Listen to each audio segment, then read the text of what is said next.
Hello, hello, hello. This is not what I want. Oh, goodness. I was not fully ready, apparently.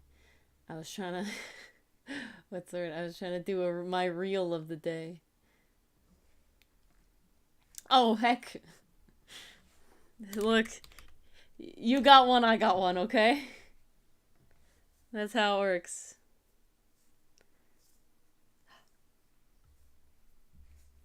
Is this. Is this Oscar on YouTube? Oh, snap. Late. I'm sorry. I'm sorry, Parry. This is Oscar 321. Indeed. You'll never know. Alrighty. Oh. Can't Now hear me. You can hear Mars. Yeah? I think you can, can hear- now. You can hear me, right, Ori? Yes, it was me with the stream. That was the problem. Okay. Well, hello everyone. Welcome. Quick recap. I see I am not Oscar. the only forgetful one here, so is Ori. YouTube Oscar might be Oscar's evil twin Oscar 321, and I think that's all I said. Yes, I was trying to do a reel. And that's what I was trying to do. This one really got away from us, guys. I know, right, Perry? I can't believe it. You mean the costume change, or the not having my my audio going? I don't know. Which can't we believe? We'll never know. Either one is unbelievable. Before we begin, I am going to take a sip of my ginger tea. It is the evil twin. We must be killed. I called it! Alrighty. Well, hey, that's a bit far now. It's not like he's nigh or anything. I don't know what these emotes are. Oh, that's some delicious tea. I'm not able to see them. Guys, oh, I do if see you have them. never had ginger tea with a spoonful of honey, I am telling you, the cure for everything. They're YouTube only emotes. Very interesting. Oh, is Alrighty. that what the face blue smiling? The face blue wide eyes food smile. Yeah, those are YouTube only emotes apparently. I see. Very fancy stuff there, Oscar. Oh my god, please. Computer, stop doing this to me. You know what, Oscar? You may have eaten the spoon, but there was honey on the spoon, so you're still getting the honey. Good job. Ah, there you go, together. Together. Alright. Together. But today... I'm so happy my singing voice is back. Indeed. I see. Makes sense, Perry. We'll keep the legalities. For legal reasons, yes. But in my soul, it feels like it cures everything. In your soul? Well, that's this one. Alrighty. So, with that, we shall move on into curing your suspension of belief. Smooth, Ori, smooth. That one was one of my worst ones, I gotta say. Task you also got it wrong. Indeed. It's suspension of Is it disbelief or is it belief? Because I gotta argue with that one. Because it's the suspension of belief, your suspension of, like, believing it? I don't know. You know, that's actually I don't know which one it is. Question. Now I'm gonna look it up. I never actually looked it up. No, it's suspension of disbelief. Suspension of... Alright. Sometimes called willing suspension of disbelief, it's the avoidance of critical thinking or logic in examining something unreal. Alrighty. Well... Interesting. There we go, then. Disbelief. So, see, Dylan what agrees. smoother transition than giving the definition? Indeed. So, well, yes, now we have the definition. I mean, Oscar, you certainly can take notes. Now, it's very interesting. It is very interesting, at least in the case of our comic, because as far as I've been aware, or I don't know if you've picked up on anything. I don't think yet we have asked too much of our viewers to suspend their disbelief. The only case where I can sort of think of it, and Jamie actually pointed this out in another stream, is Hotun's priorities for survival were a little out of whack. You know, water, at least in a logical survival setting, should have been on that list. So maybe that's a good place to start. It's like, hey, Hotun did read this survival book. How could he not know that water is supposed to be on that survival list? So I guess you could say, to a degree, we're asking our audience to suspend some disbelief there. It's like, how could this smart character not know this crucial survival element? I'll give people that. I would say personally in that case that what keeps it from going into the realm of suspension of disbelief, and this could be asking much because it is early in the series and we don't quite know this character very well yet. Which may be an issue some readers ran into.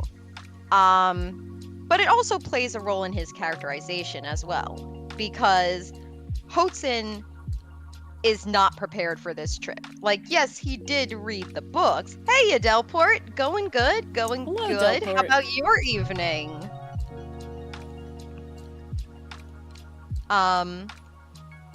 Like, yeah, he did read all these books, but he's not good at survival. You know, you kind of got to do a little bit more than just It's one of those read things books once where it's like and you say, can watch. I got this. You can watch all the Bear Grylls you want, but I gotta say that when you get into a survival scenario, that's a stressful situation. And on your first moments, right? We're talking he hasn't even been there a day. We're talking he has, his first moments. This is what he's trying to figure out right now, right? So, it's one of those interesting. Just suddenly you're stranded. Suddenly you're stressed. Very, not everyone's gonna be thinking straight, whether or not you've read up or not. That's an experience thing. And that's also part of the characterization we're trying to set up as well, that he's book smart, but he's not street smart. So he can't really get all the practical stuff down. So that's where I'd say it doesn't really ask too much of our readers, because it's not world breaking, you know? I would characterize suspension of disbelief as when an author basically asks you, it's essentially the author saying, no, trust me, this is how it's supposed to be. And the audience is left thinking, but why though? You didn't leave any clues that this was a possibility. You didn't allude to this in any way. This came out of left field, or it feels like it's happening for no reason. That's personally how I would cannot talk tonight. That's personally how I would characterize suspension of disbelief. I'm wondering if you have a different definition, Ori, if it means something different to you. Because I think everyone has their own interpretation of what suspension of disbelief means, and I find it very interesting. What would my definition be? My definition, a lot of mine more comes to on the sort of science end. My biggest, gripes sort of come when you have, like, they've explained a certain amounts of the, the magic system, the science system, the whatever, and then they just sort of suddenly hand wave part of it that's like, but you explained this differently, or you said that this worked kind of different way, and they're like, no, but it's magic, so that's just how it works now. That's what I find sort of draws me out of it more, is less the fact, of course there's always, like, if a character acts out of character, like that does push sort of levels there, and you have to have a good reason why they would. But the bigger ones for me is like explaining the magic system to a certain extent and then sort of throwing it out the window at some point because rule of cool. Those sort of like, then why did you explain it in the first place? Like you don't, I feel like there's a lot of circumstances where you don't need to explain it as much. And a good example is in Trigun, the new Trigun Stampede. There's a lot of technology going on there, right? We just watched it, so it's in my head, okay? But fair enough. It is a very good show. there's a lot of technology going on in that show. I've never seen the first one. I've only seen this new one. There's a lot of technology going on in the show. A lot of sort of, different technology from what we're doing. But they don't really go into it very much. You get enough information to understand that this thing makes power, essentially, is how we're introduced to it originally. Apparently it can make other things, but that's explained a little later. And that's sort of it. It's important and it can die, right? It's called a plant. And those are like the three big things. And honestly, that's all that matters. But that means that then interacting it within the future doesn't need to fit very concrete rules to sort of suspend your disbelief, because the whole thing is the you're leading the watcher, the viewer, to believe that there is a plant that can do all of this stuff, right? And so that's the part that you have to like, yep, cool, like I accept this. The second you start giving that rules, now you're giving the viewer, the consumer, more stuff to go off of, and that's perfectly fine. But now if you start to contradict those rules, that's when you start running into problems, right? So it's very much the like, right. Oh, it's magic alien technology. Great, but the second you make someone try to understand that magic alien technology, and then you disregard certain factors of it because it's cooler this way, that's where you start running into problems, in my opinion. And that's the big area where I find things would draw me out of it. So your big thing is when things are established and then suddenly the author veers away from that Exactly. path. Like my big example. Exactly, because it's like, why would you even bother? My biggest example of that might be a bit more universal, or at least I hope, would be Fairly Odd Parents in the later seasons. Like, they establish very early on the kind of wishes that Timmy can make with his Fairly Godparents. They have very specific rules, and they establish them within the first season. By the time they get to, I think it was like season 4, was it? It was definitely later. It was after Poof was introduced. But they essentially started tossing those rules out the window. They had entire episodes dedicated to wishes that literally could not exist according to these rules. So yeah, definitely suspension of disbelief there, where you're asking your audience like, hey, forget everything I told you and everything I said this world operated by. Let's just tell this fun story now.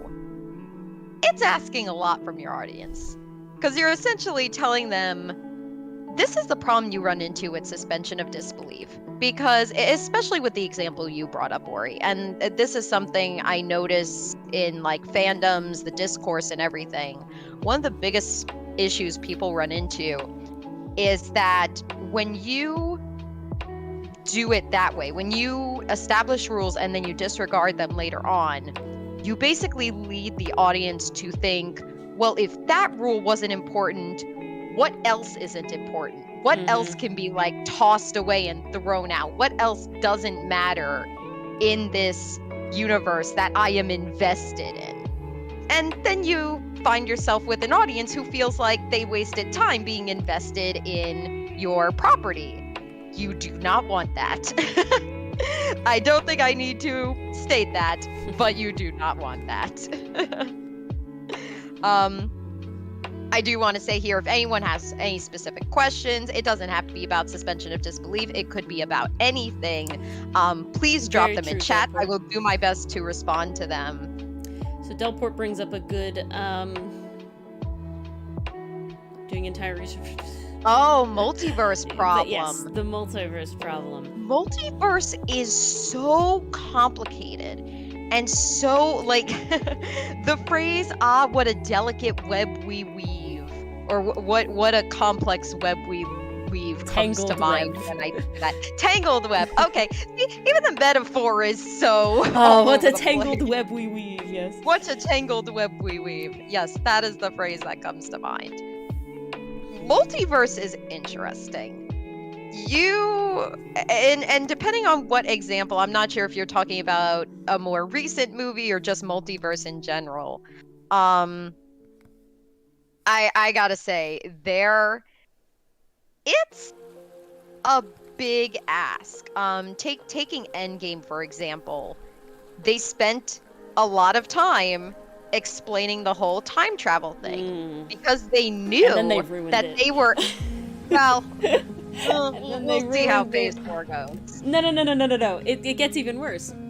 So, I don't know if you picked up on this, but I enjoy seeing time travel in movies. Like, I think it's very interesting how there's so many ways that you could, like, go about it. There's so many different versions and all this sort of stuff. But in the multiverse, they specifically talk about how you have to put the stones back at the time that you got them from in order to not disrupt the timeline. Like, this is very important. The supreme, magic person that I can't remember the name of, she like tells you outright. Yeah, the Doctor Strange one, the Supreme Leader or something. I don't remember her name. Supreme something, and she says specifically like you can't just take them and go. You have to bring them back to this time, like they never left. Although they have a problem. Yeah. Otherwise, you're gonna end up with an issue. Thank you, Sorcerer Supreme. Sorcerer Supreme. That's what it was. Thank you, Oscar. Sorcerer Supreme. Good memory. Then, for a very, very touching moment, we have Steve Rogers stay in the past instead, right? He goes back, and he stays with Peggy Carter, right? Which is sweet as heck, and he's this old man in the timeline now, and he's sweet as heck, but that fucks up the whole thing. Yeah. That screws up the whole thing, that this is a very important thing. You can't screw it up, you can't do it. And then it's like, yeah, but I'll just go back in time, and we have no repercussions. It doesn't make Steve never been there for all of the other fights. It doesn't make him old. Like, it makes him old eventually, but not for all the other ones that already happened. Don't worry, what happens is we are to assume that everything we saw in previous movies still happened. But we can assume in the first Avengers movie, there's an old Steve Rogers running around somewhere. And that affected nothing. Like, absolutely nothing. So this is the time turner thing. That's difficult to believe. This is the time turner time loop, right? So time is a loop, and you trying to do that. The problem that I have with that is the fact that is not the type of timeline that they established in the first place, right? If they established the timeline that in time travel, you did time turner time travel, where you were always meant to be there the whole time, right? The fact of you going back in time was always part of the timeline consecutively, right? You come home, you find a plate of cookies, you eat the cookies, you realize, I should bake more cookies, you bake more cookies, you go back in time to give them to your past self, and then you find cookies. That is the time loop, right? Yeah. They did not establish it as a time loop in the first place, because in the first place, then the Sorcerer Supreme should have known that Hulk and everybody would have come back in time to get this shit, and it already would have happened. It already would have happened, right? And then this would have all been in time, and that is not the timeline they established. They established a different kind of timeline. Time travel unlocks a whole can of worms, because there is no way to do a perfect time travel story. You will always have a paradox. You will always have some kind of contradiction, because it's just such a out there idea. And yeah, Delport, I saw that OSP video that you're referencing, and I do agree, because essentially you can just reach in and pull out a solution from whatever, and it's like, does conflict even matter anymore? Now, so far, I can't say too much, because I haven't seen too much of Phase 4, but from what I can tell, without having seen the new Ant-Man movie, they seem to be handling it pretty gracefully. It's not perfect by any means. It's definitely not perfect. My biggest issue was kinda, ironically, with the Loki series, if just for the reason that he was taken when he lost the cube in the first place. So the first Avengers movie. That means he doesn't have any of the character development we've seen over the last few movies. So this technically isn't our Loki. This is not. an older It's version not. of Loki. And that drove me crazy. The part that I don't like that about It's a specifically big is ask. exactly what Delport is saying before, is that the way that then they establish time in that, right, Loki, is that there's one timeline and they have to snip it all back to the one. So how does the multiverse is very painful. Yeah. Very painful. Too many branches. That is definitely an example of suspension of disbelief. And you know, honestly, okay, to briefly touch upon time travel, because we only got so much time, and if anyone wants to bring up like other examples, I'm more than happy to discuss. Howard Time is a hard travel, one. keep it simple. You know, Back to the Future, it has been a good example, and it remains a good example. Is it perfect? No. But it is the least complex out of all of them. They didn't spend too much time explaining it, and I think that worked to its advantage, because ironically, it kind of works in if the story doesn't explain it too much and just kind of focuses on the fun element, they're not setting themselves up by failure, because then they can't break their own rules. They establish something very simple that the audience can follow, and the audience follows. Whereas with Endgame, they spent a whole time justifying how they could do this. Yeah. Well, now you've spent so much time on this, you're asking us to pay attention to it. You're And I think that's what asking us Delport's to saying. dissect this element, and ultimately that ends up dooming you.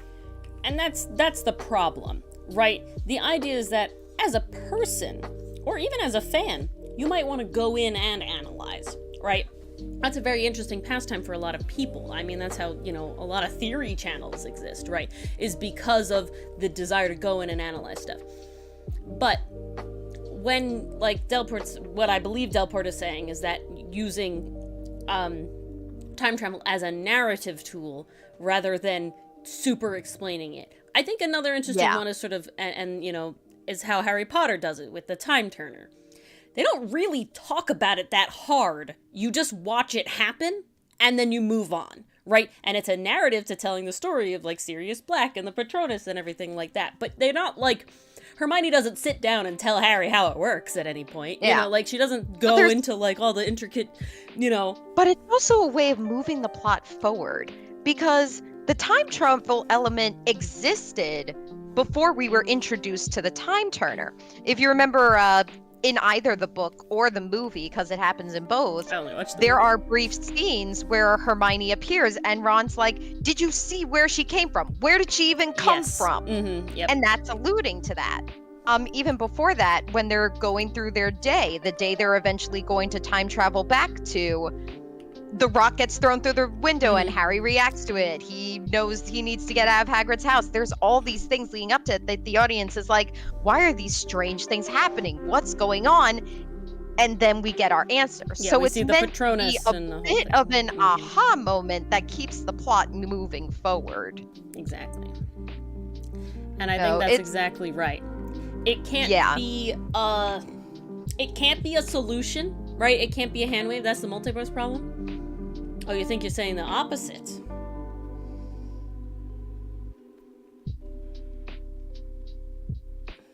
No, I Okay. think I would agree with you there, Delport, because it was such a big part, but it wasn't overly explained. If there was a deep way to how it works, it was all done through the characters' actions. We were able to piece together, okay, if I'm remembering correctly, Hermione said, this is how it works. This is how I've been getting to my classes all semester. And then she said, don't let your past self see yourself now. It'll have disastrous consequences. And that's it. That is all that is said. There's not a huge explanation of what'll happen. There's no. If you go to the past, that's your current present. So your current present can't be your past. None of that. It's literally just, here's what it is. Here's what it does. Here's the consequence. Onward. Okay. I think that the problem that happens with anything, with the suspension of disbelief in any sort of case, is the half-assing of it. Yes. You either have to go whole hog or vague as hell, right? And well, now this ultimately, appeals... it can come down to, and this is interesting because there's so many other factors at play here. You could have a case of hand of the author, in which the author knows what's going on, but the audience doesn't. So they're like, why is this happening? We don't know why. You're asking too much of us here. You could have rule of cool, like you mentioned, where the author just throws out established convention just for the sake of, I want this to happen. There are more, but those are the two most prevalent ones I can think of. Neither are recommended for audience engagement. You really start to lose people when you do that. Are there people who can look past that sometimes? Oh yeah, absolutely. But if you're trying to establish continuity, it's not a good idea. I definitely think, Delport, that there's a difference of it being vague and it being a hand-wavy excuse. Well, the difference there being is kind of like I said before, is, and I'm still going to use the Harry Potter example. I'm sorry, it's probably the best one I have, because it is done in a way that's vague but not hand-wavy. And that's what Delport's saying here. In the end, it's not the idea that it's explained, it's the idea that the author put thought into it in the first place so that it feels consistent, is what I'm assuming is what you're saying. And I feel like that's what happens a lot when they explain it, right? Is when they try to get too technical into the sense of explaining it, you sort of lose the rules that you made in your head, because it's much harder to understand. Well, and a good example I think of talking about it is, I have a general idea of how, let's say, genetics, quote unquote, in Outcast works, right? Obviously, they exist, and I understand, and this is for, like, plot relevance and all this sort of stuff. However, I'm not going out trying to get anybody in this comic to come out and tell you, here's the Punnett Square, and here's doing it, because now that gets too complicated, and no matter how much effort I put into that... It's also just not natural. Speaking from a writer's standpoint, you want your dialogue to sound, or at least this is the route I take. I always want my dialogue to sound like it's natural. I want it to sound like a friend would say these words to you. That's always the vibe I try to go for in my writing, because I feel that establishes relatability, and that establishes that connection, and people come to care about the characters if they're able to kind of see themselves in them. And not to say a character couldn't go all science-y for a moment, but to find a situation, and purposely find a situation, because remember, when you're scripting, you got to make sure that what's being said matches what's happening in the scene. If you had, like, say, for example, a show or a comic where, like, they're in a lab all the time and it's nothing but science talk with some character development here and there, yeah, that would make sense.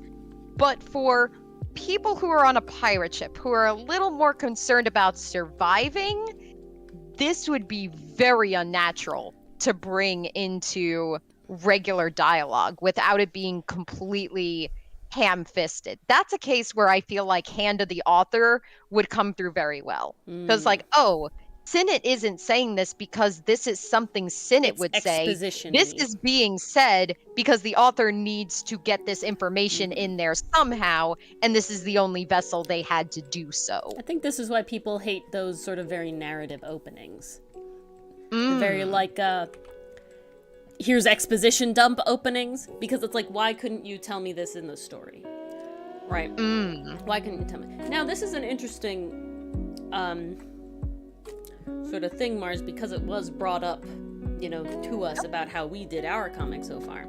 And it's the idea of sort of like, when do you think this sort of, like, making it natural, and thus very keeping it, keeping that suspension of disbelief, right? Like the idea that these are real people that exist, or these are real characters that exist with lives and stuff, and making sure that certain things do happen. And the example that I'm saying is that Enthuse brought up very what's the word I want? I want to say detectively, but that's not the word I want. Perceptively, that's the word. Perceptively. That nobody has actually said Hotson's name in the comic yet. It's in the description, but it's not in. Nobody has said his name, asked his name. He hasn't said his name, anything like that. And now that is a very common thing, in a lot of sort of descriptions. They'll say that a good, when you learn about writing comics, I do recall people saying that they do want, they want you to know the characters right away so that you can refer to them and you can talk to them about that. Mm-hmm. And so that is a very common sort of piece of advice to give your characters names sooner rather than later. However, the way we've done it is the fact that they wouldn't ask his name, and he wouldn't give his name in the situation that he's in, right? Yes. You're not gonna suddenly, you're stranded, you're abandoned, you're not just gonna, you don't just go around necessarily, certain people are different, but, the sort of more reserved person is not just going around giving his name, and he's sort of swept up in the idea very suddenly that he can get home. Think of Hotson's position as well. You just mentioned he's on an island all by himself. He's stranded. He just found out he has to survive. And now he finds out there's callers on the island. And not just callers, they're pirates as well. So he's very much feeling I'm not going to share anything about myself until I know these are safe people. And even then, he's still going to be standoffish with them. So it was definitely a creative choice to save his name for significantly later. So the question is sort of balancing that out, right? Like having, say, time travel in your story and getting around you're putting the characters in a situation where they would never talk about it, right? What is sort of the balance there?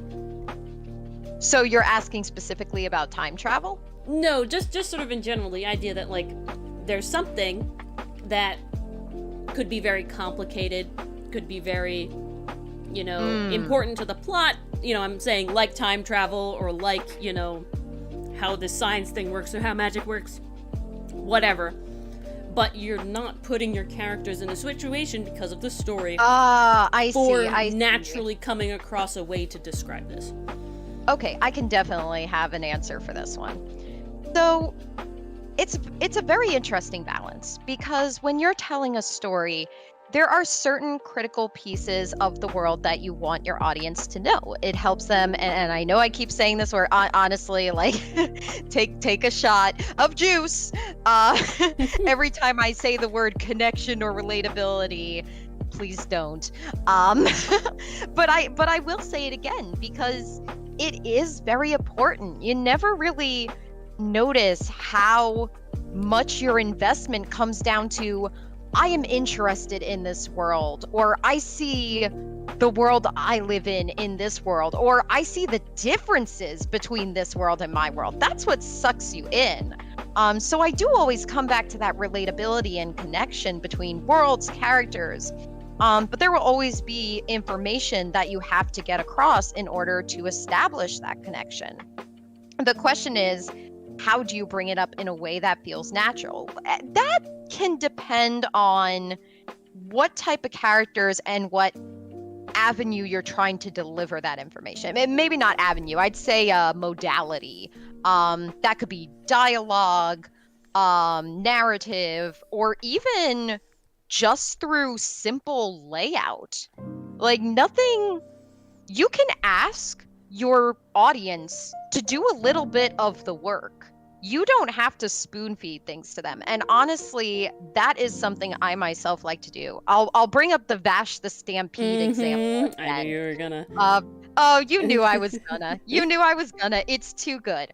But Vash the Stampede, and again, this is the 2023 version, takes place in basically a post-apocalyptic world.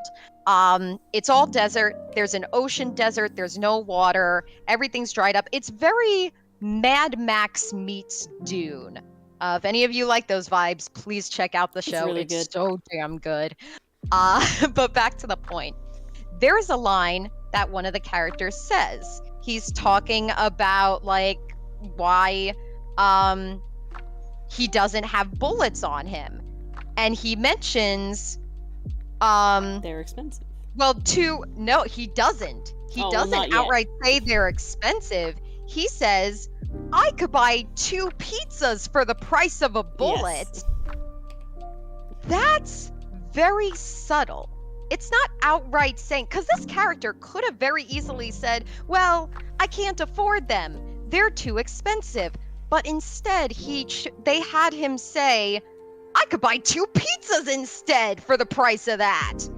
Now we have an idea not only of how much bullets cost in this world, we have an equivalent of what they equal to, but we also have an idea of this character's personality as well. The dialogue is pulling double duty. It's establishing world building and it's establishing the character's personality. I am all about pulling double duty in dialogue, especially. There are so many instances in Outcast where a character says something and it fits for the moment's dialogue and it alludes to something else that either happened in their past, relates to them personally, Hey, or Charismatic. alludes to something in the future. Hey, Charismatic, how's it going? We're talking about, well, it's sort of kind of suspension of disbelief. I'm a little all over the place tonight. Yeah, such is life. But such is life indeed. And sometimes, the world is hidden in the background. I think I said to you, Ori, today when we were watching an episode of Ash, when they're on the sand liner and they're going across the desert ocean, and you asked me about, well, how the land masses work, and I was like, gotta be honest, I don't remember. Well, it turns out the land masses are all on cliff faces, raised land masses. So what this is implying is the ocean is gone. What they're traveling on is basically the sediment that was at the bottom of the ocean. So now instead of having something going in the air, they have to go lower across this lower quote-unquote ocean to get to the higher land masses. That is never explicitly stated. It's all in the visuals. It's all in the design in the background. And yeah, you could have a character say that. And there's certainly points in the show where they have characters explicitly state, hey, this is what a plant is. But in instances like that, they're scientists. Mhm. And they're not just scientists. Specifically about the plants. They're people who, well, not only that, they just crashed. And they want to know, well, what the hell happened on this ship? We have to piece together what happened. So it's serving as plot, it's momentum for the plot for them, and it's information for us as the audience.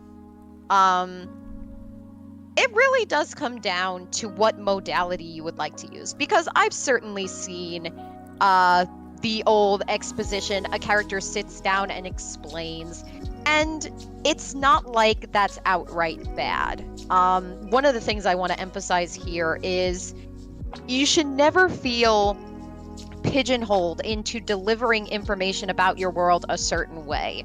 I feel like if you do that to yourself, then you'll never write anything, because you'll always be like, well, I could do this better, or I could do this, or I could do that, and trust me, it's not fun. Don't do that to yourself.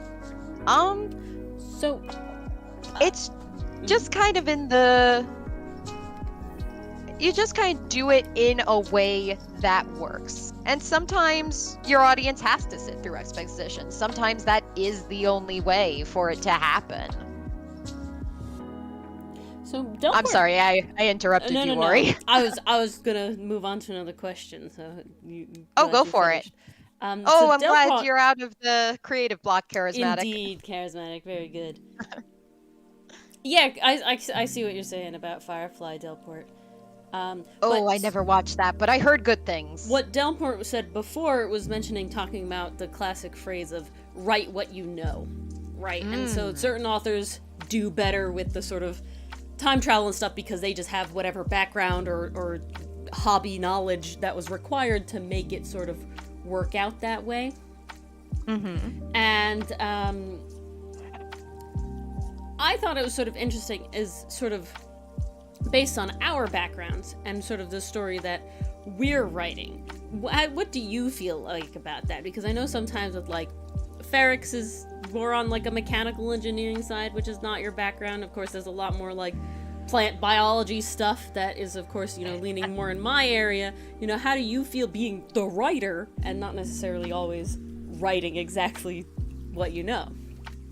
You know, it's very interesting, and I find the additive of write what you know interesting as well, because while I do think there is truth to that, and writing what you know, sometimes you do end up with something better than if you write what you don't, because if you write what you know, it's definitely easier, and maybe you have a passion for what you know as well, which may turn out a better story.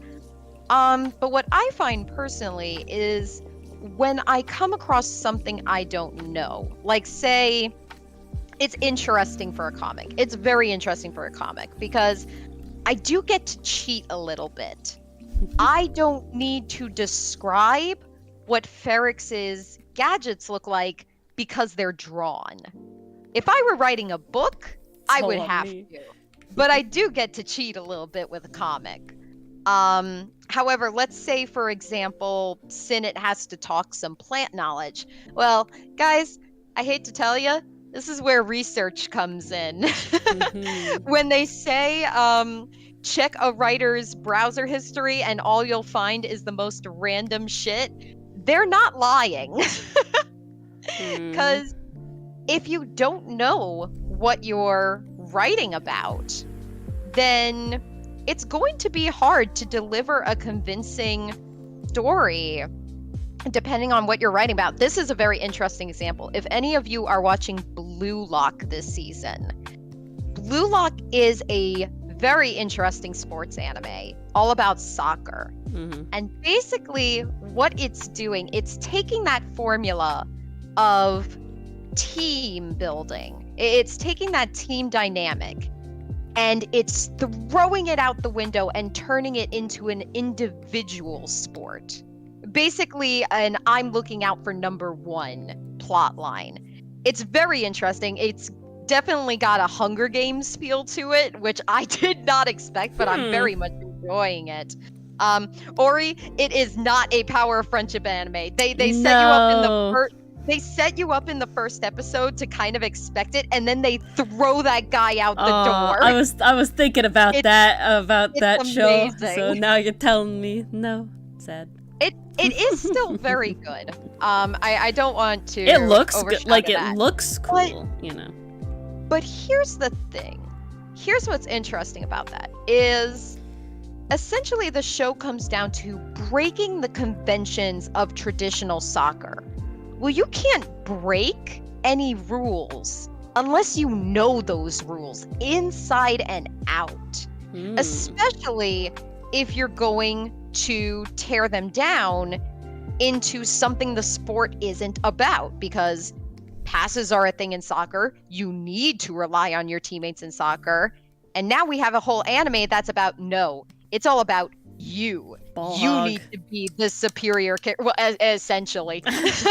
Bog. Now that's not to say there isn't teamwork in Blue Lock, but it's definitely an I'm going to make you do what I need so I can succeed type of teamwork. Definitely not Haikyuu. No. No. This takes one look at Haikyuu and throws it out the window, essentially. But it was very interesting reading reviews for Blue Lock, because I read so many reviews that said the author doesn't understand the first thing about soccer. And I was very perplexed at that, because I'll be honest, I myself don't know too much about soccer. And my little brother played a little bit, But it was never like intensive games or anything, so I never learned about any positions or any strategies. But it That's true, Perry. it That's comes true. down to, like what I said before, you can't break the rules unless you know the rules. To pull an example from something you know, Ori, every Yes, time we watch Catherine. every time we watch Food Wars, I turn to you and I say, the author had to have a passion for cooking. Yes. Or they had to study They food talk somewhere about the because science of it food is so much. so specific and it goes into so much detail. There is no way that author just said, I'm winging it and saying whatever tastes good works. Like, that wouldn't make for a very interesting story. And you wouldn't have the having- variety you get in Food You Wars. wouldn't have the Oh my variety. You wouldn't have the strategy. God. Mm-hmm. The entire soul of the show and the entire theme of the show would be completely lost if the author did not have a passion for cooking. It really does make a difference sometimes. It could have gone one or two ways. Maybe that author did have prior knowledge before going in, or maybe they decided, I want to write a manga about food, and then research the hell out of it. So you have two options, Delport. You can either write about what you know, or you can research the crap out of what you don't know. Ace Attorney is a good example, Parry. Ace Attorney definitely crosses another line, though, because there's another modality at play. It's a video game. So not only does it need to tell a narrative, not only does it need to make sense, it needs to be fun. You know what I'm And it curious needs about to now? be playable. That makes me So it intrigued. kind of has to hearken to conventions of gaming that gamers are familiar with.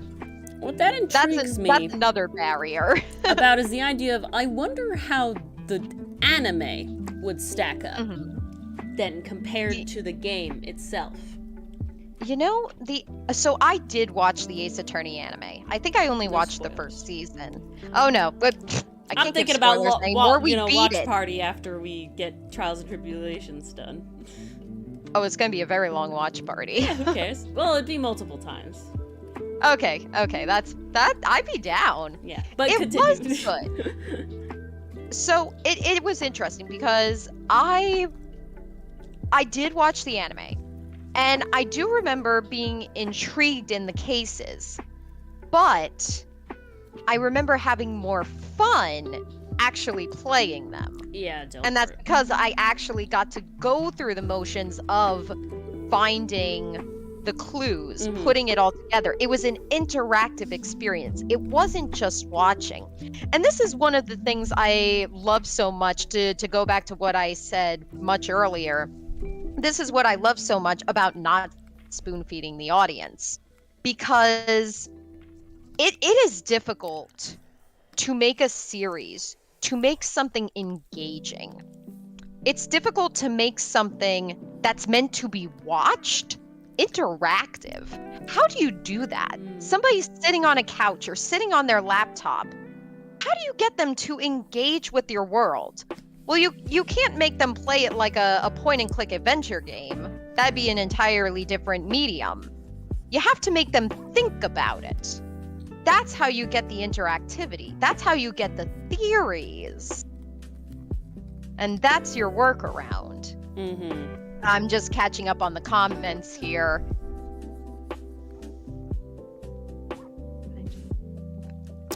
So that is Yeah, true. I Dylan. can see that, Delport. Because it's like, if you know more than the author, there's a disconnect. Yeah. There's definitely a disconnect there. And it kind of leaves you hanging. Oh, that's what I because think is you're like, interesting. How do they not know that? I think that's what's interesting about what you said, Mars, about Blue Lock, in the sense of that you don't know soccer, right? You're not a soccer person. You don't watch soccer. Harry, you don't play yours is soccer. top tier. Well, yes. You don't play soccer. You don't do soccer. So maybe there is hand waving. You just don't you can't pick up on it like a It soccer could be fan. you don't recognize Right, it. exactly. Same with like pretend food wars, right? Okay. And I wasn't or there to like say anything about it, or you didn't know anything about it. Like, they could say some shit, and if it sounds good, you know, you're Yeah, not necessarily gonna totally go believe into it. believe, you know? Am I going to fact check it every step of the way? Probably not. At the Exactly. end of the day, I am watching for entertainment, not to learn What the anything. problem with that ends up being is what kind of story you're trying to tell, right? Because in the fact that if you're going to watch a soccer anime, it is highly likely that a lot of people who like soccer and like anime are gonna watch a soccer anime, right? It's very likely that a lot of people who like cooking and like anime are gonna watch a cooking anime, right? So there's a difference. Now, you're also gonna get a lot of people who don't, obviously, you know? I don't know a lot about, well, I didn't before Yuri on Ice, but then I took a figure skating class after that, but not because of Yuri on Ice, but it more just happened. So, you know, I don't know about the point system or the turns or whatever. So they talk about it, but I don't give a shit, if I'm being honest, because it didn't matter to me, right? Like, that was not the point of the deal.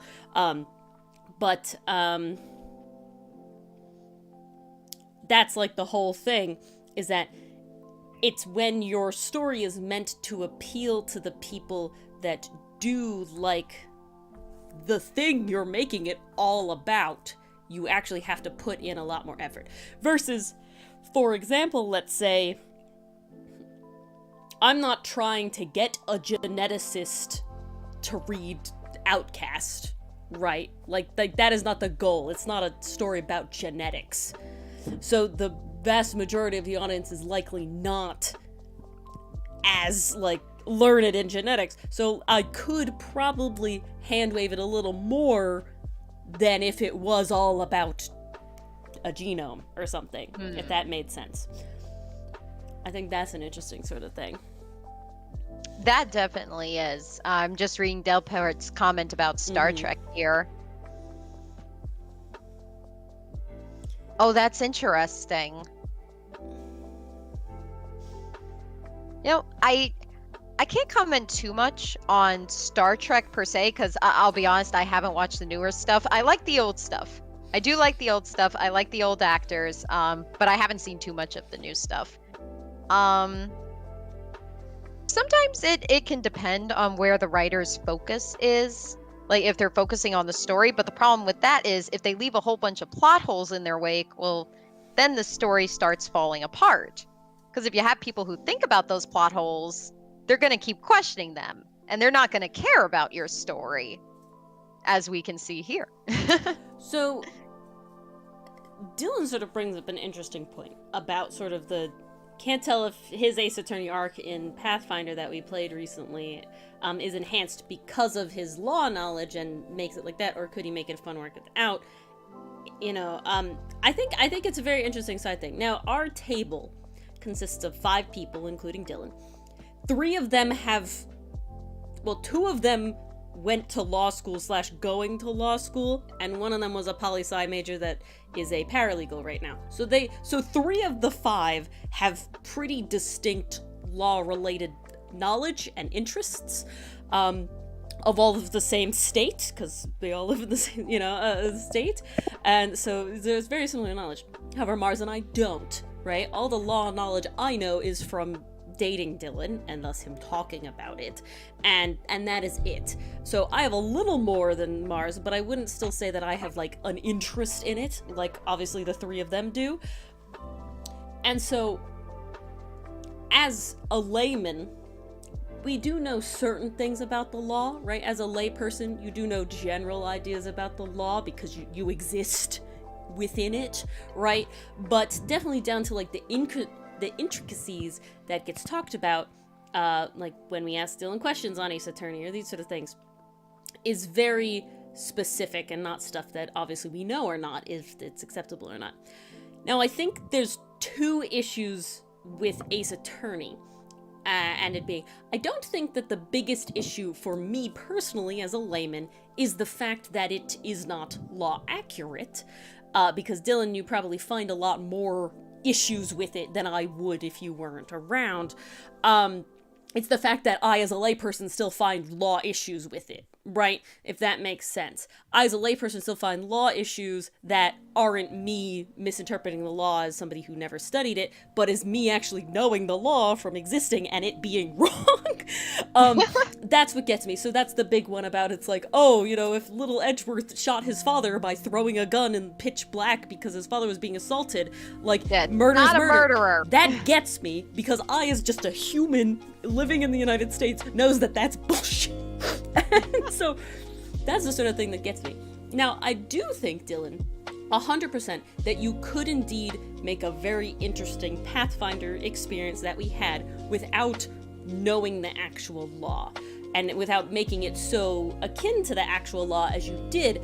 But I think that the effort you put into making it have the specific rules that you did, actual law or not, is what is important. Now, I do think that there's an extra added fun layer for everybody involved who does know the law, right? So the three people who do have more law experience, and you as the person making it, having that sort of extra, like, this is actually inner real knowledge, you know,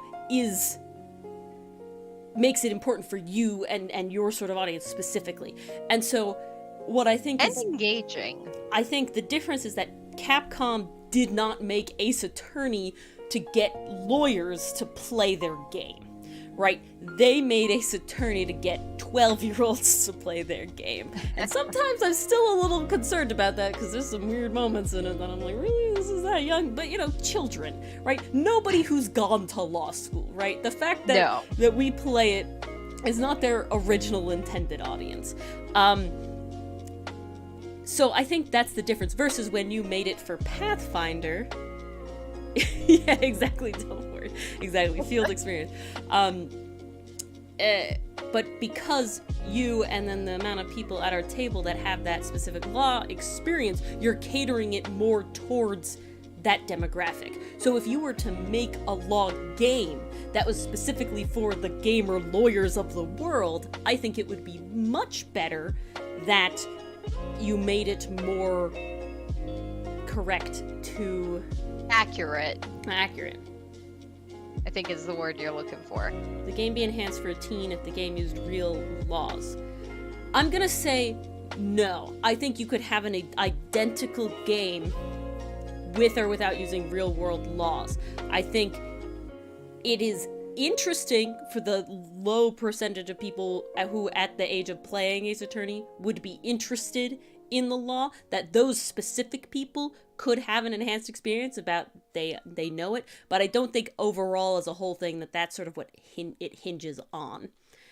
Sort of like cop shows, right? Like cop shows.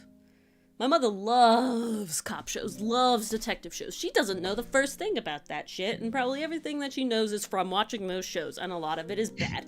So, but the point is that she's the demographic that they're trying to adhere to. You know, she's the demographic that they're trying to get to watch their show, right? They're not necessarily... But if they were trying to have but you can also see that they are appealing to police officers in sort of the heroic light that they paint them in, right? So, Dylan, as wanting to be a prosecutor, maybe Ace Attorney doesn't appeal to you as much because it is a defense lawyer. So I'd be curious at how Miles Edgeworth's investigation goes. Well, that's where video game logic comes in. Because, you know, at the time the Ace Attorney games came out, gamers had been playing since maybe the 80s at this point. And since the evolution of gaming, there has been good guy versus bad guy. You are the clear hero, and this is the clear villain. So they can't do it like it is in real life, where these are just people trying to do their jobs. No, they have to make it satisfying to gamers. They have to paint it as, this is the good guy in blue, here's the bad guy in red. But Dylan would argue that we got that in Pathfinder. We knew who the villain was, and it was the prosecutor. knew who the villain was, most definitely. So, But I'll that's say definitely overall, a game too, I I would would say- say. overall, Dylan, that having the actual real world knowledge of whatever thing you are painting your light in is a benefit, because the people who do care will be benefited from it. But Oh, definitely. if you're not, say, passionate about that thing, right, then you wouldn't do it because it wouldn't be as necessary. I think that's the whole thing. So I think there is never a downside to true, accurate, and good portrayal of a thing as long as you keep the main goal in mind, like the gameplay, like whatever, which is what you did in the thing, right? And I think that crosses over to our comic as well, because, like Gloria said, we are not geneticists. We know as much as a Punnett square, what's a dominant gene, and I got a that's little further where... than that, but okay. Well, you got a little further than that. Just messing, I'm just messing. But it's not the focus. Whereas we have a very specific, never fully stated background detail about the berries Hotsun and the Limarana eat. That's never explicitly stated, but the detail is there if you know what to look for. And that's something that Ori very much wanted to include it, because not only does it make the island unique, but it was something that appealed to her that she wanted to include, because she had that knowledge. She was able to include it, and include it with all the scientific accuracy intact. That's a sort of fun side bit there. Yes. Yes, I do Whereas very with much the know about genetics, wrinkled yellow pea. It's much more vague. And because pink flowers, there's and just much roan not cows, passion there. and calico cats, and I could go on. And Drosophila, don't get me started on Drosophila. Okay, Oh my. yeah. I can't get you started. Wings and okay, going. But this was a very good tangent. I liked this one. I have an interesting sort of question to sort of bring it back, if I can vaguely remember it after I had it, and I lost it after I got talked about wrinkled yellow peas. Oh, take your time. Take your time. I'm glad for it. I'm very excited for it. I really am. I think it's gonna be a blast, and I might have to do it on this stream if it's as fun as I'm hoping it is. You got a half hour to make up your mind. Go. No, I'm trying to remember what my question was. What were you talking about? You were talking about me putting in scientific thing. Oh, yes. Okay, I got it. Okay. So, a lot of times, as we've talked about, there's a lot of information that maybe we have as authors that's not necessary for the comic, right? There's a lot of world building stuff that we might vaguely think about as a fun little exercise because we get on a tangent like this, but it literally has little to no bearing on the story and we would never bring it up, okay? Say, for my example, the genetics and the Punnett squares and all these sort of things and how mixing collars works. Now, in certain circumstances, authors do, and content creators do create sort of side, what's the word? Like off, not off canon, but off the main sort of thing. Okay, I know what you're or talking things like about. that, right? That like I'm thinking of the explore- Aaron Hunter series. Sure, that I'm thinking of Warriors. explore, like, yeah, these very specific sort of things that the author themselves had desired to create, but is meaningless to your understanding of the story overall, and it's more for those people that get really, really into it, right? What do you think about those things that then accidentally or carelessly contradict things that happen in the actual main story? And so sort of the idea that no matter what, this is a side thing that you're doing as an author, right? So, for example, if I tried to make out a Punnett square, this is a side thing. And then if I kind of forget about that because it's really not important to the story, but I've released this to the people that find interesting, and then I have something in the art that contradicts this, right? How do you feel about those sort of things? So I think that comes down to whether you make it canon or not. Because in your example, I'm thinking you're just drawing this Punnett square maybe during stream or something to kind of hypothesize what it could look like. But unless you say, okay, this is official, this is canon, it'll never contradict what is in the actual canon material. It's just an exercise in practicing the lore and trying to have some fun with it. Whereas something like, let's take the Warrior Cat series, for example. The Erins published a whole slew of guidebooks. There's a guidebook on the code of the clans, like the code the clans live by. There's a book talking about like I think it's Exactly, like exactly. shit, what was it? I know there's multiple of them. The reason I remember Code of the Clans is because it's the one I own and still do own. But there were multiple of them. Things There like were that. there were little short stories. What I remember with Code of the Clans is there were these specific rules that the clans had, and each rule had a story that went along with it, basically justifying why this rule existed. I think personally this was a brilliant move on the Erin's part because these stories would be very awkward to just ham fist into the regular story, the regular narrative. It would come very much out of left field. It would take up too much time because they are lengthy stories. They definitely deserve to be in their own special book where they're in a short story format and they have their own narrative. However, I do think it's a double-edged sword because you mentioned in your question specifically, what if there's a canon piece of extra material that now contradicts the main story that's already canon? Mm-hmm. I think that's a very interesting question. Personally, I have not come across a case of that. Maybe just because I haven't had enough exposure to that particular thing.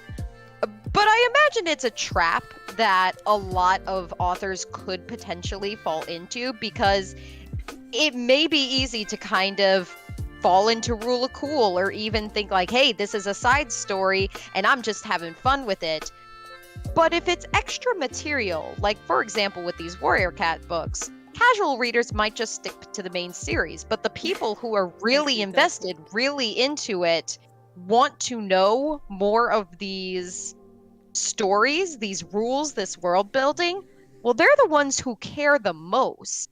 And if they see a piece of lore or information that contradicts what's in the main story, then that is what's going to sour it for them the most. Because they're the ones who are the most invested. So I would say if you're making canon something that is outside of your main storyline, yeah, be careful. We all know what happened when Rowling said wizards magicked their feces away before toilets were invented and they just went on the floor. Be careful. That is all I'll say to that. There is some information that just does not need to be canon or even needs to be shared. But Delport, I would love to hear your opinions. Please. I bet they're writing right now. I'm betting what this also is. Your example of the canon contradicts itself. That kind of harkens back to the Fairly Odd Parents example I had brought up earlier, because in later seasons they just threw out the rules to write new episodes solely based around wishes that literally couldn't exist with these rules in place. So the canon was contradicting itself. These episodes shouldn't have existed because the wishes shouldn't have been possible. I think there's even more factors at play there. I mean, obviously, you're working for a studio, you gotta keep making episodes.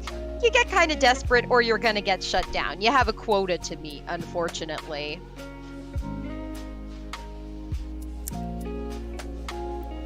I don't remember that particular one in news. I have not read Code of the Clans since high school. I could probably... I actually don't know where it is. Maybe it's in my closet? 7 years now? My closet is literally right next to me. I could check. Was that 7 Let's years see. ago? Yeah, no, I feel old. Oh, please, please, Ori, don't make me feel old. I've already done it. It is here. I have the book. There you go. I am holding it in my hands. It was in my closet. A piece of history. Mothflight's Vision. Maybe I can find it.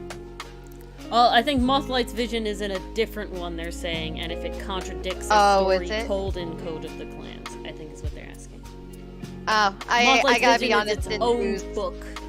Yeah, about the first I gotta medicine. be honest, Enthuse, I did not read that one. I think the last Super Edition I read was, it was either Blue Star's Prophecy or Yellowfang's something. It was definitely featuring the older generation because I like the older generation better. Interesting. Sorry.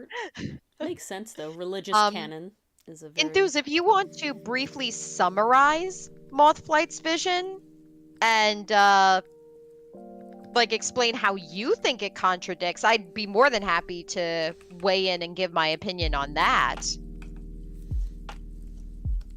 I think they were just asking. I don't think they Interesting. knew. Go for it. But maybe I'm wrong.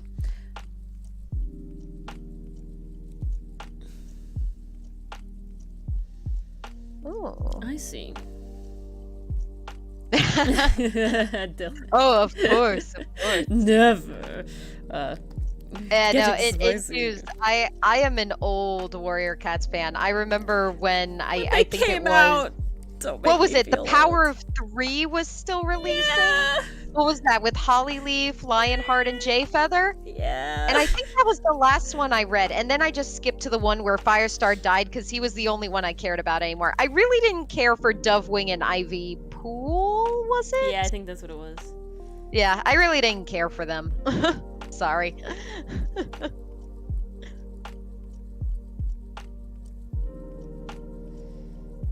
I'm glad you're having fun, Delport. Yeah, I bet. I don't think they'll ever end Enthuse. They are still coming out. It's wild. And they're writing other series. They have the bear series and they have the dog series. The new I'm like, one, no wonder they have 5 people under the pseudonym Aaron Hunter. The new one that makes me feel like They that couldn't write all these books. is the Wings of Fire series. That's the new sort of like, it gives me Warrior Cats vibes of like how many sort of like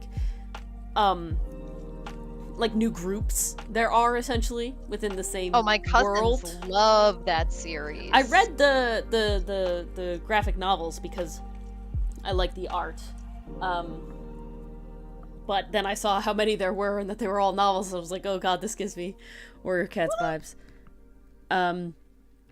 There's just too many.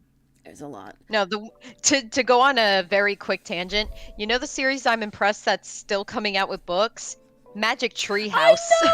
I'm so... Apparently, Mary Pope Osborne has so much to teach us, and she hasn't run out of material yet. Like, go her! It hurts me in a way, because I was collecting them for many, many years, and I just couldn't do it anymore. And so, I don't want to think about it, if I'm being honest. I am so tempted to just start getting them from the library and reliving my childhood. They take like an hour to read, it's great. No, they literally take an hour to read. It's fantastic. Yeah. Magic Familiars? Oh my goodness gracious, that's crazy. Oh, jeez. Wild. They are prolific writers. I admire them for the work they do. It definitely It's can't impressive. be easy to produce as many books It's certainly at the impressive. speed that they do. It's very So- impressive, I must say. Sort of back to the the canon contradictions side things and all that sort of stuff. Yes. I think what's interesting is when it comes down to sort of those not big groups. Like so for example, obviously I'm gonna say FNAF, right? Has a Okay. very large group at this point behind what it was, and of course got Cawthorn, something like that. Cawthon. Cawthon. Scott Cawthon. There, the Cawthon, I think it is. He, the original creator, was indie originally, but obviously got more and more staff when it started being popular, is now not Yeah, even the head of Crossan. it anymore, is my understanding. It's been sold off to another, like, its own, like, thing now. Yes, I think it's Steel Wool. Yeah, It sure. was picked up by. So large things like that do come out with those sort of side things, like the guidebook, and then all of the books, and then all of the other books, and all that sort of stuff. You can, or the Warrior Cats, or, you know, whatever, you can make official content that does keep track because you have so many eyes on it, right? You have so many people sort of going for it. When you get to sort of individual content creators who, you know, like us, let's say, who would talk about, you know, for example, say, you know, like a side book about, let's say, Cast Off has all this magic. What if Star, the creator of it, made a book of magic rules or something, right? You're never gonna have that many people on it. You're never gonna have that many checkers for the main story and the side thing. Do you think, and this is sort of more of like a personal interesting thing, and chat, please answer as well, do you think it would be better for them to sort of not do it canonly at all? Just sort of briefly discuss, maybe not discuss at all, or put it out with the risk of contradicting it in the future? Which do you think is more important, I guess? So, it's and this certainly is more of an opinion thing for anybody in chat to answer. It's certainly an ambitious idea, especially being a smaller creator, because you have to do a lot of cross-referencing, a lot of checking that you aren't contradicting yourself. If you're making, let's say, a book about rules that you've established in your world, you want to make sure that you are familiar with those rules and that you will continue to follow what you have established. It should sound easy on paper, you know, just keep doing what you've been doing. But it's surprisingly harder than you'd expect, because stories take twists and turns. And sometimes there are plot events that an author really wants to happen, but there's a rule in place preventing them from doing so. In the case of making supplemental material that, let's say, maybe not a lot of people would see, I would say it does sound like a fun idea. I think it would depend on what you were going to make that supplemental material about. But as long as you're careful, as long as you're checking, making sure that, you know, you're still following your own rules, you got to be accountable. You are the creator. This is your project. And supplemental material is just that. It's another project. So you have to be just as invested in that as you are in your main story. Because ultimately it ties back to that. It carries as much importance as that main series. Now, will it be seen by many people? Well, if you're a smaller creator, probably not. At that point, it's probably just for your own enjoyment. But I wouldn't say that stopped us before. I don't see why that would stop us now. Very true. And you know, sometimes supplemental material just exists because the author wants it to. Sometimes there are creators who have put a lot of thought into these worlds, but there's just no place for it in the narrative. So where do all those ideas go? Well, clearly with the Warrior Cats, we saw where it went. The Errands had ideas for why these rules existed in the main series. And they knew there would be people that were willing to buy an entire book about why these rules existed. So I get the feeling it was both to satisfy a market, but also because the idea existed from the start. And I feel like that's where supplemental material excels the most, is if the idea existed from the start, the passion and care will still be there, and that will carry through. If it comes across as I'm making this up as I'm going along, it's going to crumble before you know it. Ooh. Yeah. Who does she want in? I gotta backtrack. No, Ooh, it's critter talking about projects. the monster creation thing. I think you'd have fun with that. With Delport and I were talking about it Oh, for another time. We could do Sunday if you'd be heck interested. yeah, We'll I'm do it on down. Sunday. All right, we'll do it Sunday then, Yeah. Delport. This Sunday. That works out. We start stream at what, 9 Eastern Standard Time? So if that works for you, Yeah. it works for us. You can come in Yeah, later. 9 of is course. our time. All right, perfect. So it's interesting, Enthuse. Personally, I don't like to retcon things. I feel like retcons get very dicey because if you suddenly say this isn't true anymore, you set your audience up Yes, not we'll to have be that too, Oscar. disappointed per se, but you set them up to kind of like be on edge. Like, oh, well, that got retconned. What else can be retconned? Mm-hmm. And me personally, as a writer, I don't want to do that because then it feels like everything I've told them before is Cheapened. made pointless and cheapened. Yeah, that's a good word for it. Because at the end of the day, when it comes to suspension of disbelief, you are asking your audience to place their trust in you. You're asking them to invest their time in your world, your characters, and your plot. It is an act of trust because you are asking for their time, their attention, and their engagement. And that's a big ask because there's a lot of things that people can choose from during their day. They don't have to spend time watching, reading, or partaking in your thing. It's up to you to make that engaging. So when you suddenly take away something, maybe a piece of information that people were invested in, I feel like personally, at least for me, and this certainly isn't a rule of thumb, this is just how I feel like it's sloppy. I think it's very sloppy.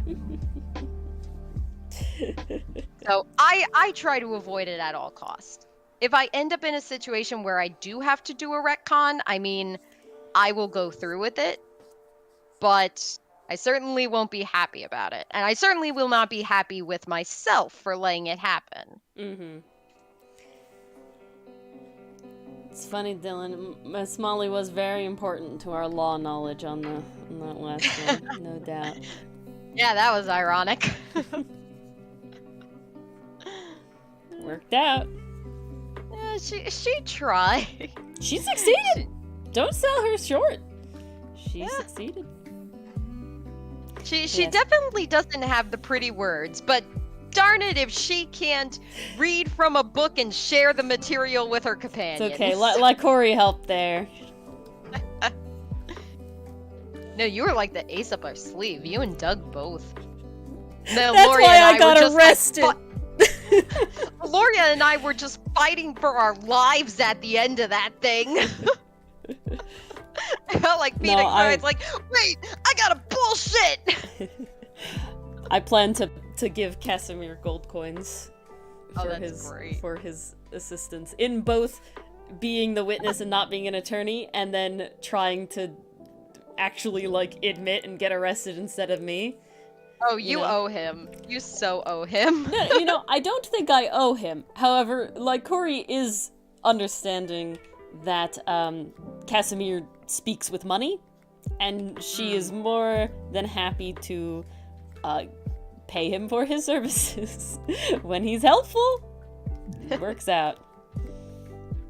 Yes, back to the multiverse, Delport. Always. All right. Any last questions for? It's about anything. Suspension of disbelief. We do have time. Related. We do comic related. Anything. A little time left. I'm more than happy to answer questions tonight, guys. My voice doesn't hurt. Yes. I can actually magic. talk this week. Magic. It's great. As I incredibly slowly work on this freaking background. Jesus. And I've been working on a Bash fan fiction this whole time, so Oh. I couldn't help myself. Bottle voice? Is that what we're calling it? I sounded like I was in a bottle last week. Oh, ASMRs. How would you change the LC of the previous Ace Attorney. Oh, we had such a long discussion of this, Ori. I hope we could. Can we talk about the whole thing? Or are you just trolling, Dylan? I don't think the DLC was exactly bad. I thought it was good. I did like how everything connected, but the biggest thing for me was that 50-50 shot between being allowed to progress or game over. In everything... what, Enthuse? More context. Smash or pass? We already have the answer here. Yeah, you gotta tell me here.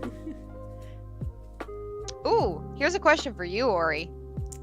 Ah, yes, I do see that. I think I've given my answer, Perry. It really is that 50-50 choice for me because nothing we have been taught previously... I would remove that completely. ...conditioned us to do that. And I would make Damon Gant actually have a breakdown. Those are the two there things. was even... It's not up on even YouTube yet, no. Because we haven't gotten all the characters in the YouTube series yet. Enthused Soon. Jake Marshall. Sorry, Jake Marshall Smash, Smash or pass, yeah. But yeah, so deciding on the colors. So this is a very interesting thing, Delport. This is not fall, I guess is what you could say. They're all very magical colors, I guess is the idea. Because the whole idea is that I learned a lot in school about sort of the light absorption spectrum of leaves and plants on trees and all this sort of thing, and why most trees are green. Yeah, thank you.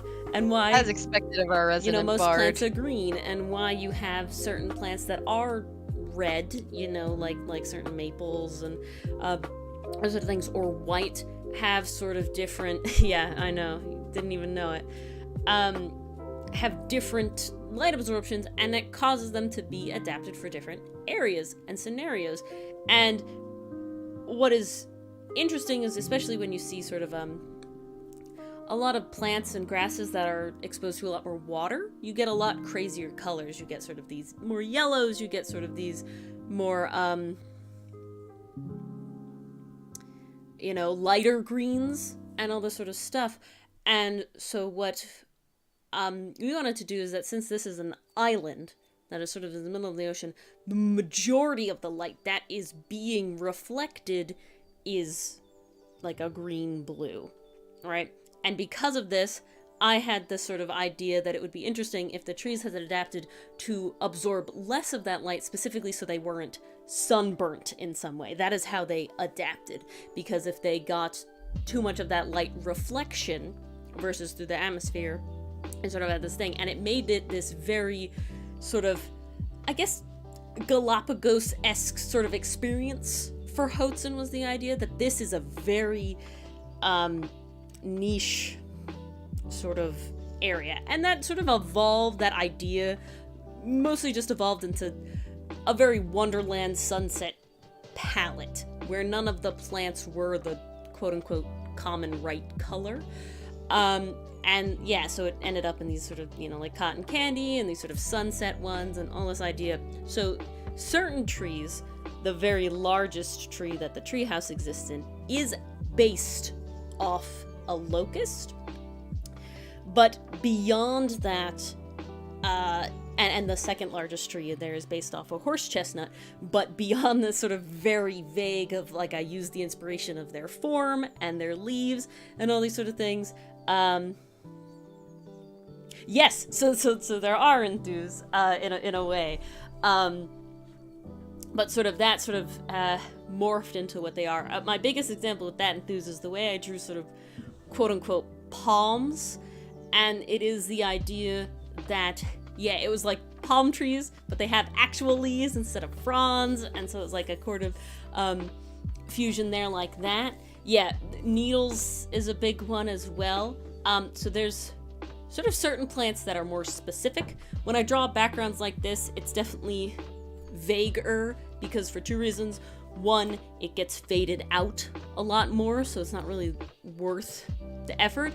But when you see sort of very close-up backgrounds, like there's one later on that you'll see kind of relatively soon, where Sinnit, that's the word, is holding flowers those are a specific sort of hybrid that's based on like a Black-Eyed Susan and everything like that.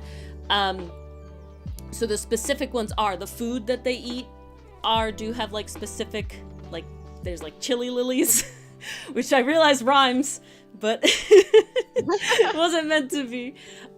Just makes sense. So that's kind of a fusion. The sun root is another fusion.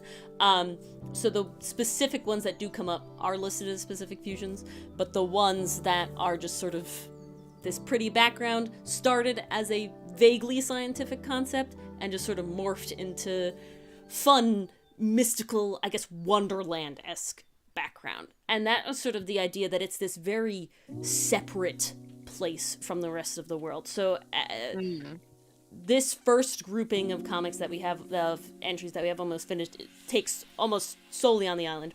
Mars and I right now are writing out their sort of transition into the marketplace. So that transition is going to be a very interesting sort of leaving this very, natural world. You can see it vaguely in the prologue, right? When you see briefly for a couple of moments. All these browns, Hudson outside, gray. very gray, very, city, metropolitan, I guess. Not fully metropolitan. We're not in New York City or something, but very like, there's not just grass industrial. and red trees. Very industrial. Yeah, they use brick instead of wood. They have a lot more metal and stone, and the background is sort of this. What's interesting dirt. about it, and I've been thinking about this design-wise, I don't know if you feel the same, Maury, is I feel like when they get to Port, now Port is kind of going to be a little bit more of a light melting pot, because Milano and his crew are welcome there. They're able to shop, they're able to trade, they're able to get what they need. So I imagine that we go from the color being in the setting and our characters being mostly neutral color to the neutral color now going to the setting. 100%. And the characters now having all the color. No, 100%. And that's sort of the big contrast we want to do, because when you learn more about the characters, it is sort of this allegorical fairyland, like mystical place away from everything else. And so to put that in the environment of this area and make it so different than everywhere else is a very sort of visual contrast in the whole thing. And it also adds on top of it is that Hudson is a researcher. He went on this journey for research, and he essentially found his Candyland, but best laid plans, right? So it's sort of like an interesting sort of mix there, and we get even more to it later on with other characters' motivations about the island and everything like that. So it has a lot of layers to it, but I will say it did start out with the plan of that, what if these trees and plants evolved to sunblock by changing their color and being a different color all year round, because they would have way too much green, yellow light, and thus and never something explicitly stated in canon. So yes, never explicitly stated. It remains a background world to detail. What type of berry? I don't think we named the berries. We did. Did we? Yes, we did, and they were. It's in our document, isn't it? Yeah, it's in our document somewhere. Those ones. I think those were the. They were like the sleeping caps or something. They were the night caps. That's what it was. Night caps. Because remember, Milano thought they were the things on top of the night hat pom-pom. Ah, that's right. That's right. Yeah. So Milano has given everything its name, essentially. And, yeah, you'll see that on how the naming scheme is very, visual, I guess is the word there. But he only cares about certain plants, so he hasn't gone around naming every plant. Just the ones that matter. It's really cute. Well, it's because it's a visual. He's a visual guy. That's also talked about. Yeah. So those are the things that Mars and I talk about that don't fully matter all the time to the thing. We know what every piece of food is called. We know what every little that we've put into the comic so far And is, but they're that not going can to be said necessarily in talk about passing by Aster. it. Like, If we Aster want could to. say, Yeah. if we want. It's not necessary. But we could certainly have Milano say something like, oh, this sunroot is delicious, or something along those lines. Oh, I also But it wouldn't remember- be like, hey, what are you serving? And Aster is like, well, this is called sunroot, blah, blah, blah, blah, blah. Like, that is not natural. Yeah. At It also all. gives it's an allegory to Nightshade, because that's the reason Hotsun avoided the purple colors, because Nightshade is dark purple and most poisonous plants are purple. But that's what gave this sort of land, this sort of mystical other world, right? By being that the poisonous colors are actually what means they're ripe and they're good, and these sort of things. Very interesting that way. But yes, I am of course plant person, so I do think about it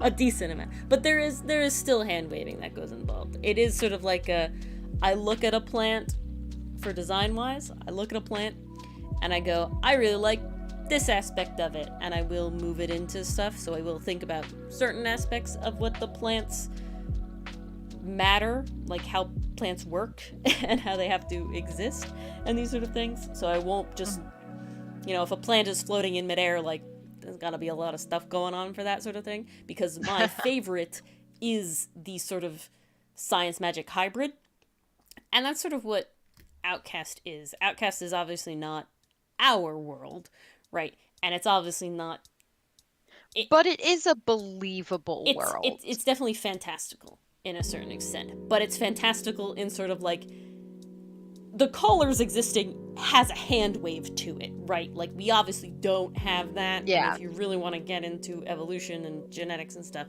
I mean, you could certainly try. We wouldn't have that. But that's not important to the story. But what is an interesting detail that I would put is the fact that, the tails come out of the tailbone, right? They're not too high. Or, yeah, exactly, Delport. Or the fact that Aster and all bird, callers only have 3 fingers, and then they have their ring and pinky finger are what finish the wing, because that's logical on how bird wings work. And so these sort of things. Oh, I'm sorry, Dylan, to disappoint you. So we do have certain ideas for that. We did toy around with that idea, and we certainly kind of allude to it with Hotsun's original drawing of the Lemurana. Originally, what we were going to do was include journal drawings at the end of every entry, based on what Hotsun saw in that entry. And then we decided we didn't want to kill Ori, so we did nix that idea. But it may be something we return to later down the line, maybe as a special entry. So we have something tossed around Mars and I as sort of Ko-fi. We want to launch a Ko-fi. And that reminds me, there is we didn't mention a survey about Ko-fi things that we would be very appreciative if you would fill out. I will link it here. Please fill it out if you have any interest in the comic at all, essentially, which I believe everybody does. It is Comic Corner. But if you're also here, honestly, even if you don't and you just understand how Ko-fi and art works in general, like, we'd love to hear from you. If you filled it out already, thank you very much. But we'd love for everybody who can to fill it out. It's very appreciative. But back to the Ko-fi thing, is that you have goals, and I think you did, Oscar. Yeah. And I appreciate it. Thank you. Some of those goals would be things like Ferrix's blueprints, Aster's recipes, Sinet's herb notes, Hotsun's journal entries, and these sort of things.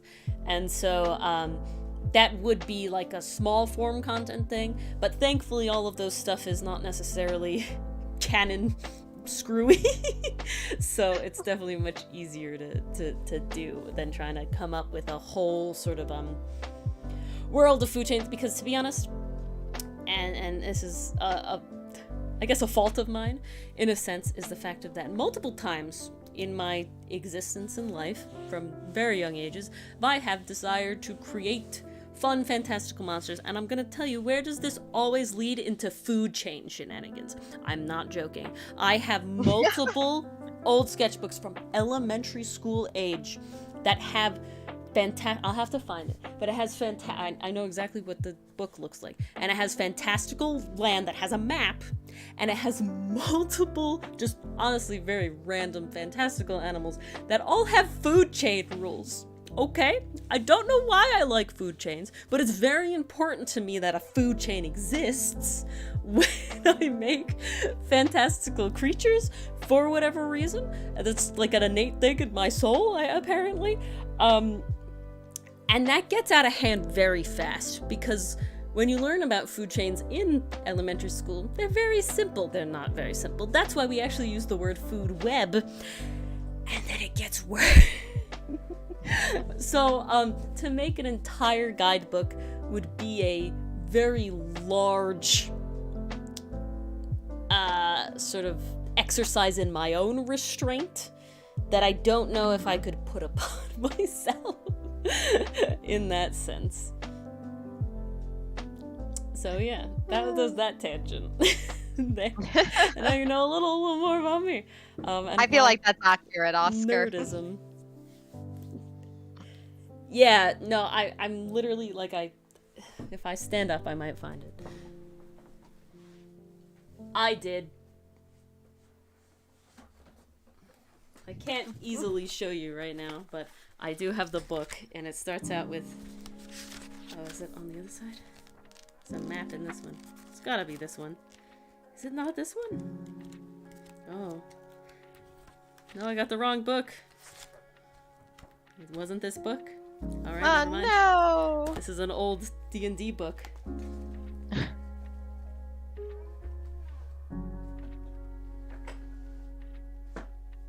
Yeah, I think it was called, like, Corinthia or something, and there was a bunch of, weird animals and stuff in it. But yeah. Alright. I think that's where we'll wrap up for today. Alrighty. Couldn't be me. Yeah, okay. I'm writing a note here, Dylan. I'm just saying. You know what the note says. Underlining it. But, no, I have tons and tons of notebooks and sketchbooks and everything, and they're all on this shelf here, so it's probably in one of them. I just don't know where. Oh, I know where the note is. It's right here, right in front of me. But yeah, thank you all for coming. Yes. We hope you enjoyed. So always like the questions. Always hope nice. you learned something from all my ranting and tangents. If not, I hope it was entertaining at the very least. What did I draw? I drew this beautiful background that's still not finished because it's hard to draw and talk. But it was very entertaining. Question mark? Okay, I'm glad. Oh, exclamation point. Okay. Very important. Thank you. Oh, that makes me feel better enthused. So, I like the validation. Sunday we are doing two things. We're gonna have Delport has this really cool sort of monster building game that he found, and that we're going to build some monsters with. That's gonna be very fun. And on top of that, because we'll probably have a little time before Delport gets to jump on, I will be chibi-fying 5e monsters, and so you can suggest monsters for me to attempt to chibi-fy. And that's gonna be the goal. We'll see if I can manage it or not. Some will be easier than others. So that is at 9 on Sunday. You also get to hear a little more succinctness about our Pathfinder Ace Attorney experience, which is a very odd sentence to say, but it was a very incredibly fun session to have. So yeah, with that, thank you all for coming, and we'll see you on Sunday. Good night. Yep. See you then. Have a good one.